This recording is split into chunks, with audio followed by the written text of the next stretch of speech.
Boa noite a todos. Eu queria, do fundo do meu coração, agradecer a homenagem que me foi dirigida por todos, especialmente ao querido amigo Luciano Rinaldi, desembargador Luciano Rinaldi, que, como desembargador Marco Aurélio, tem origem no tribunal através do 5º Constitucional, que muito nos honra, né? Porque são dois magistrados realmente diferenciados. Então eu chego à conclusão que essa mesa, doutor Zé Roberto, é composta por advogados. Não é verdade? Todos os advogados entraram pelo 5º um tempo já razoável, mas ninguém ainda se descolou da advocacia, né? Porque é impossível, né, tirar a capa do advogado, que é uma profissão belíssima. Eu queria pedir permissão à mesa para cumprimentar a todos na pessoa também da desembargadora Ana Maria, que apesar de ser bem mais jovem do que eu, foi minha chefe, foi minha instrutora, eu como estagiário de Direito já com um pouco mais de idade, foi presidente da Câmara que eu integrei a convite da desembargadora Ana Maria, 26ª Câmara Civil à época, e é uma grande magistrada, uma querida amiga que eu tenho orgulho de ter no meu coração. Existe uma frase feita, né, de que é muito difícil falar depois de fulano de tal, de Beltrano, mas vamos combinar. É impossível falar depois de Zé Roberto Castro Neves, né? Zé Roberto foi meu advogado, é meu advogado, sempre será. É meu amigo, é meu irmão, querido companheiro. Enfim, e é uma das pessoas mais cultas que eu já conheci na minha vida. O Marquinho falava ainda há pouco, olha a intimidade, né? O desembargador, agora eu sou advogado. O desembargador Marco Aurélio dizia ainda há pouco. Vai entregar memorial. Vou entregar memorial daqui a 3 anos, né? Tem que respeitar a quarentena, né?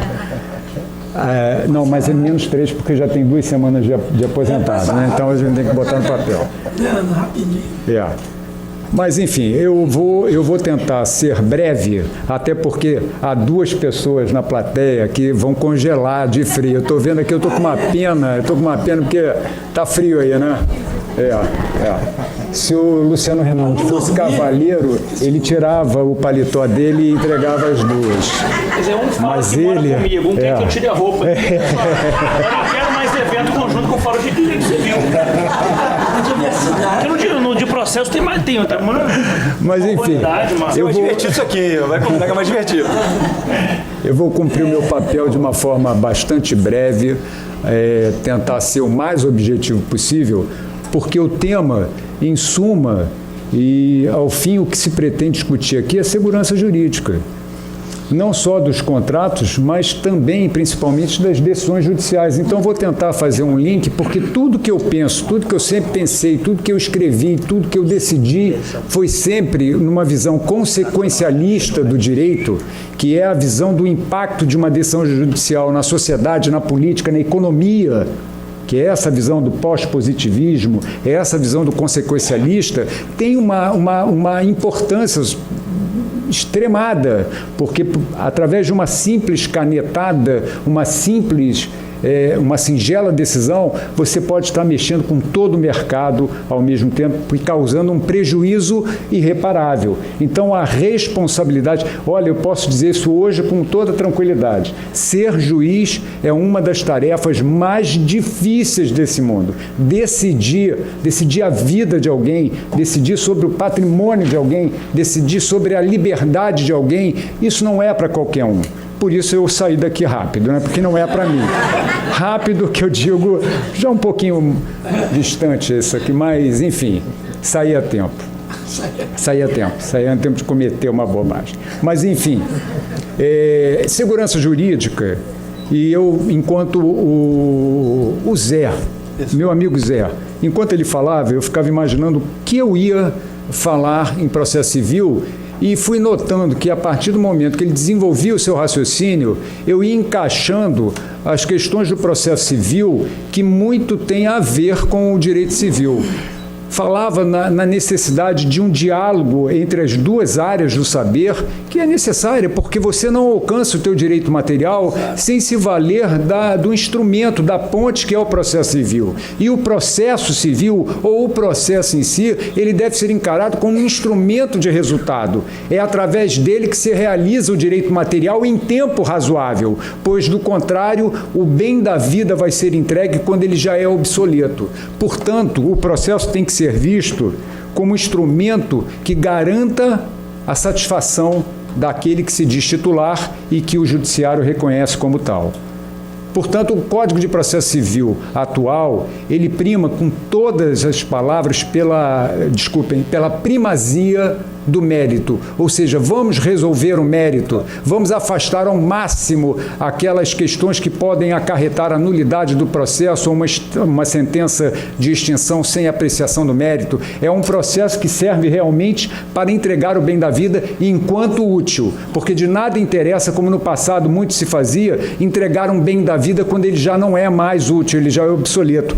Esse telefone que tem 1 mês ou 2 meses de vida, daqui a 3, 4 já passa a ser alguma coisa obsoleta. E o direito, guardadas as devidas proporções, tem que entregar o bem da vida, se devido, de forma muito rápida e que garanta, em última análise, a segurança jurídica. Por isso, eu vinha imaginando o que falar depois dessa fala, depois dessa belíssima aula, né, não só de direito, mas uma aula de história do direito, que é fantástico, uma cultura que não tem igual. Mas, enfim, segurança jurídica. O Zé Roberto falou de segurança e, ao mesmo tempo, estabilidade.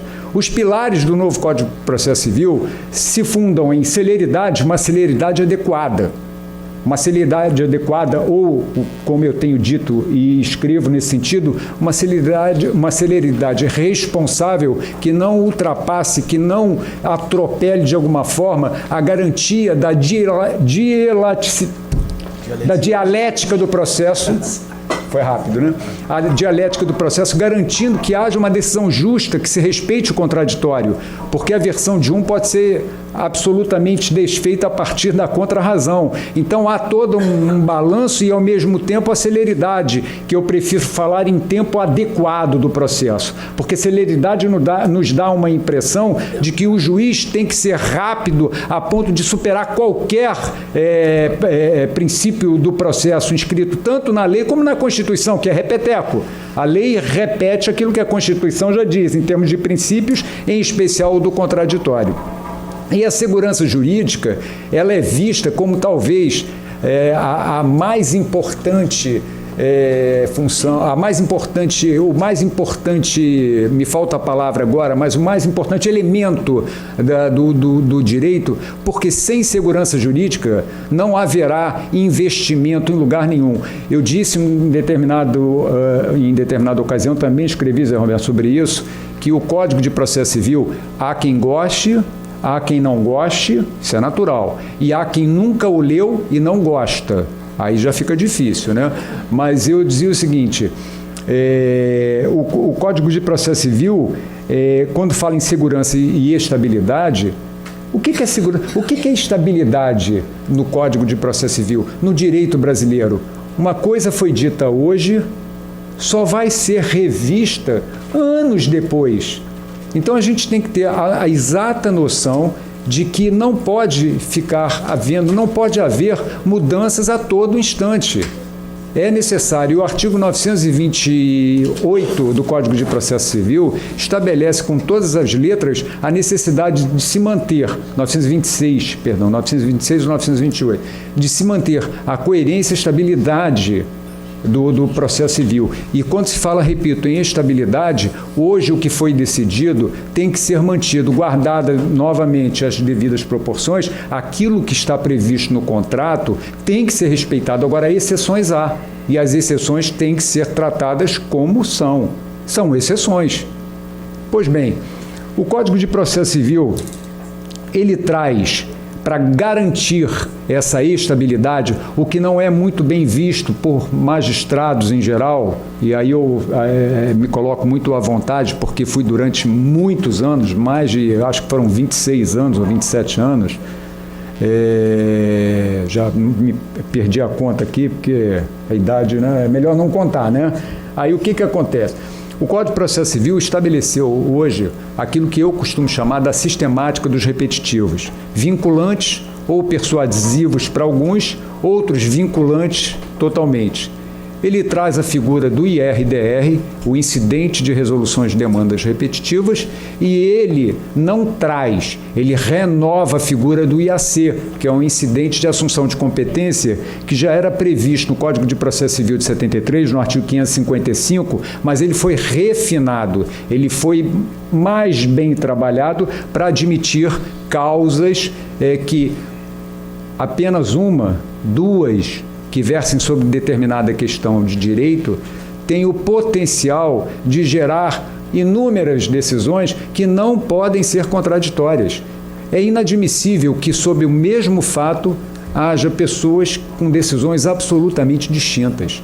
Isso gera insegurança, isso gera desconfiança, isso gera um embaraço extraordinário. E o IRDR, o IAC, o IRDR no que difere do IAC, o IRDR tem assento no artigo 976 e a sua finalidade é de garantir que em diversos casos, observem como todo o sistema processual de 2015, para quem gosta do Código de Processo, e aliás, para quem não gosta também o Código está aí, não tem jeito. Ou gosta, e ponto final. Então, veja bem, então, observem-me, o artigo 976, ele estabelece uma multiplicidade, e aí é uma questão aberta, é subjetivo. Quantos? Uma questão razoável em termos de números de processos que versem sobre determinada questão de direito, que tenham uma semelhança, uma proximidade muito grande, se não a identidade, e que será por um desses instrumentos, por um desses IRDRs ou IAC, ou recurso especial repetitivo, ou recurso extraordinário repetitivo, algum sistema desse, algum instrumento dentro desse sistema será avocado através dos chamados recursos piloto, será examinado pelo órgão competente, IRDR e IAC, no Rio de Janeiro, como exemplo, a seção civil do Tribunal de Justiça, integrei durante um tempo. O desembargador Luciano Rinaldi ainda integra, né? O Marquinhos tá, é bom porque equilibra, porque um faz besteira e o outro corrige, mas enfim. Não disse quem, então eu queria ver a resposta. Não disse quem. Hein? Tem nada sobre para julgar. Ah, então assumiu a responsabilidade. Foi você, né? Faz besteira. Omissão, contradição. Agora, não, eu acho interessante isso, né? A pessoa se entrega, né? Que eu falei de propósito, sabendo que ele ia assumir esse negócio. Mas é ele mesmo. Mas, enfim. E o IRDR, julgado pela seção civil, assim como o IAC, vincula. De forma que, se não, aquela história antiga, né? Não, mas o juiz, eu não posso me sentir engessado. Teresa Rudolvin, conhecida como Didi, queridíssima processualista, integrante da comissão de juristas, que foi presidida pelo ministro Luiz Fux, ela tem uma frase fantástica: o juiz é o dono dos fatos, mas o direito, quem é o titular do direito é a sociedade. De forma que o juiz, sendo dono dos fatos, ao examinar os fatos, pode encontrar uma especificidade provocada pela parte, que é o chamado distinguish, e escapar da vinculação decorrente daquela decisão. Ou seja, avocam-se 2, 3 recursos piloto, isso aí é irrelevante a quantidade, decide a questão, firma a tese e vincula os juízes inferiores. Da mesma forma, os recursos, seja especial, seja extraordinário, 1036 e seguintes do Código de Processo Civil, avocam-se alguns recursos, decide a questão, firma-se a tese e vincula a todos também. O 927 estabelece 5 hipóteses em que haveria, para alguns, vinculação em todos os casos. Eu penso assim. Para outros, em 3 casos, vinculação, para outros 2, uma mera orientação ou uma persuasão. para quem entende dessa forma, para tentar escapar dessa decisão, é necessário o juiz, para que o juiz que entenda que há uma persuasão e não aplique aquela orientação emanada pelos tribunais superiores, é indispensável que o seu padrão decisório seja muito mais robusto. Haja, na forma do artigo 489 do Código de Processo Civil, uma fundamentação muito mais robusta para que justifique a não aplicação daquilo que se pretende, que é manter o equilíbrio, que é, em última análise, a estabilidade e a segurança jurídica. Aqui eu faço novamente um repeteco. Quando se fala em segurança jurídica, no direito se fala em muitos anos. Aqui eu não faço crítica, não é espaço para isso, mas em pouquíssimo tempo atrás foi decidido, com base no 926, o artigo 926, que a prisão em segunda instância, ela se esgota no segundo grau de jurisdição, porque é até ali é que se examina a matéria fática e, a partir de então, se examinam as questões de direito, e isso foi decidido em 2016. Quando se fala em instabilidade, 2019, 3 anos depois, aí começa, e foi o fundamento do ministro Fachin, quando disse não é possível se examinar essa questão nesta fase, neste momento, porque senão nós violamos o 926, que trata exatamente dessa estabilidade, que nada mais é do que o Zé Roberto falou sobre a necessidade de manter uma coerência, manter uma estabilidade dos contratos, ressalvando hipóteses excepcionais. Pois bem, mas se é verdade que existe uma vinculação, ou para alguns vinculação e para outros casos persuasão, é verdade também que isso não pode se perpetuar ao longo do tempo. É necessário que em algum momento se provoque a revisão, porque o mundo é mutante, o mundo se modifica a todo instante e cada dia mais com essa evolução da tecnologia. A Dione acabou de me mandar uma mensagem sobre uma questão da Lei de Proteção de Dados, que houve a prisão, né, lá no Equador, não é isso? E nós estamos às vésperas da entrada em vigor da Lei Geral de Proteção de Dados. E hoje em São Paulo a gente discutia isso com uma determinada pessoa a respeito da Lei de Proteção de Dados, porque imaginem só, eu vou fazer um parênteses aqui. Qual a empresa hoje que não tem armazenado dados de todos nós? Se você for às lojas americanas e comprar um bombom, qual é seu CPF? Você digita seu CPF, você já está no lugar. E para que haja um vazamento, é a coisa mais fácil possível. Às vezes não é o empresário que faz o vazamento, é um funcionário dele que foi demitido, está com raiva, vaza, ou por erro, ou por alguma coisa. Então isso é um perigo, hoje é um perigo que as pessoas ainda não têm a noção ou a dimensão do que isso virá. Há um caso que está sendo inaugurado lá no escritório por mim, né? Não levado por mim, mas uma pessoa da equipe, que trata de sem ainda estar em vigor a Lei Geral da Proteção de Dados, trouxe uma punição de algo em torno de 10 bilhões, não é isso, Johnny? 10 bilhões de reais. É uma coisa que é inimaginável. E isso as pessoas, os advogados em especial, penso eu, têm que ter muito cuidado na hora de orientar, na hora de tentar a prevenção, que é a melhor forma de se tentar evitar a lesão, né? O prejuízo decorrente do vazamento de dados, que é algo que é muito difícil de se controlar. Pois bem, como o mundo é mutante, como as circunstâncias mudam rapidamente, é necessário que haja ou uma revisão de tese, IRDR e IAC, ou uma superação dos repetitivos, especial extraordinário, que é o overruling, ou no mínimo um overreading, que é a modificação parcial daquele entendimento que foi firmado. Mas é importante que se diga aqui que essa modificação não pode se dar de um dia para o outro, como em alguns casos tem acontecido. E agora, uma questão que a todos incomoda: como é que eu provoco uma modificação, uma superação, o overruling? E isso eu vejo vários colegas, o desembargador Luciano, o desembargador Marcos, viram isso na sessão civil, uma discussão, não sei se recordam disso, uma questão levantada por uma desembargadora, uma querida amiga também, de que forma eu consigo superar um repetitivo? Qual é o instrumento? Não, então nós vamos utilizar um IRDR para do IRDR provocar. Qual é a engenharia que se faz disso? Uma recente decisão do Supremo Tribunal Federal, através de uma simples questão de ordem, provocou o Supremo Tribunal a rever uma tese firmada há meses. E o Supremo Tribunal Federal reconheceu o erro e modificou, cancelando aquela tese ou aquele tema que foi dele extraído.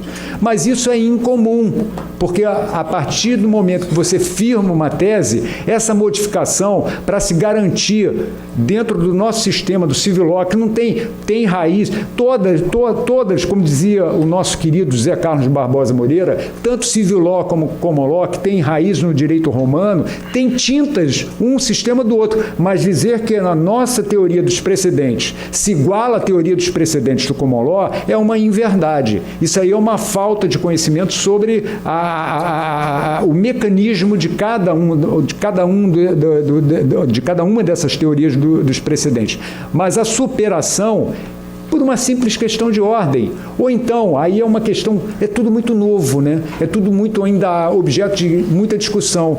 Eu costumo dizer que por força do artigo 928, tanto a sistemática dos IRDRs e A6 e repetitivos STJ e STF são espécies do mesmo gênero. Tanto é verdade que estão abrigados no mesmo artigo 928.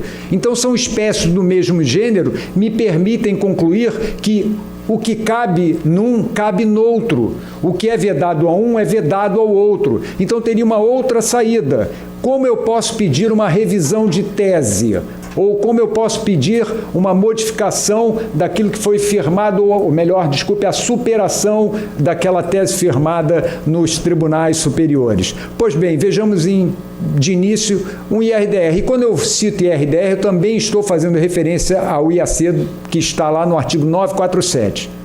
Observem bem, o artigo 977 diz quem pode instaurar o IRDR.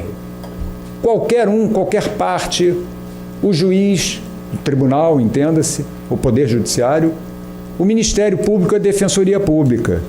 Agora, instaurar é uma coisa, pedir a revisão daquela tese em razão de uma suposta modificação das circunstâncias de fato já traz uma dificuldade muito maior, porque o artigo 986, ele subtrai da parte o direito de pedir a revisão de tese.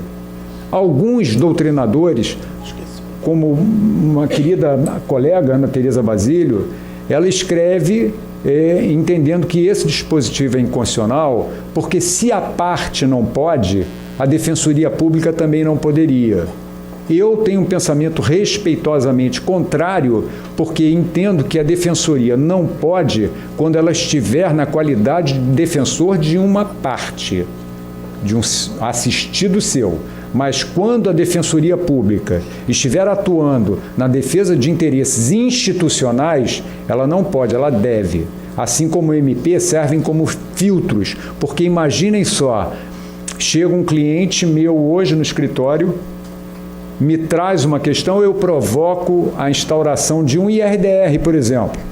O IRDR é julgado, o IRDR tem um procedimento próprio, né? Primeiro se verifica a admissibilidade, depois abre-se para que se instrua aquele IRDR, depois se julga, firma-se a tese e vincula os juízes inferiores. Pois bem, passado um mês, passados 2 meses, um outro cliente me procura e aquela tese a ele não atende. Não interessa, pelo contrário, o prejudica. E eu, então, vou pedir a revisão da minha tese, daquela tese que já foi firmada. E 3 meses depois, o outro cliente, e aí vira uma bagunça, uma instabilidade, que é tudo que o direito não quer. O direito quer a paz social, o direito quer a segurança jurídica. O investidor que está lá fora, o investidor que está aqui dentro, está vendo na codificação se aqui é um país sério, se aqui é um país seguro. e, por isso, retira da parte a possibilidade de se pedir a revisão daquela tese, seja em RDR ou seja em IAC. Como eu disse anteriormente, o RESP e o RE, recentemente, eu digo novamente a vocês, eu vi uma decisão recente mesmo, de que foi por uma simples questão de ordem que o Supremo cancelou um entendimento seu muito novo, porque reconheceu que houve um erro e errar é humano. E é belo que se reconheça o erro e se tente consertar o mais rápido possível.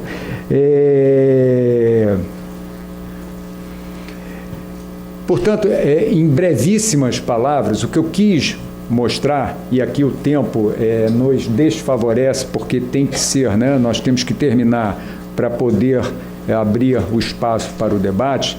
Eu digo o seguinte, eu sempre disse isso, o direito ele tem que ser olhado pelo magistrado, olhado pelos advogados, como realmente o direito processual, né? Como um instrumento de verdadeiro resultado. No passado, não era incomum se procurar um vício no processo, depois ele tramitar anos, o que já era um absurdo, o que já é um absurdo, tramitar anos para se achar um vício qualquer no processo. Se vocês forem ler o artigo 8º do CPC, que é um princípio que amolda a regra do artigo 488, ele prima pela primazia do...